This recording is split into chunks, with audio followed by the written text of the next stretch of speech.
Welcome guys, if you want to connect JBL Flip 6 with your iPhone, at the first you have to go for the settings on your iPhone, then go for the Bluetooth, turn on Bluetooth by tapping on the switcher, and right now you have to rotate your speaker like that, find these two buttons. We have to click once on the power button. Now just wait a little bit. After a few seconds, this Bluetooth icon is going to blinks.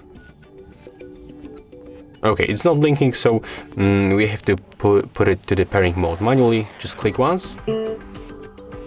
Right now it's in the pairing mode. As you can see, the speaker appears on other devices list, so you have to select by tapping once. And as you can see, after a few seconds we are successfully connected. When you tap on the information icon, you can, for example, rename the speaker, change the device type. You can also disconnect or forget this device.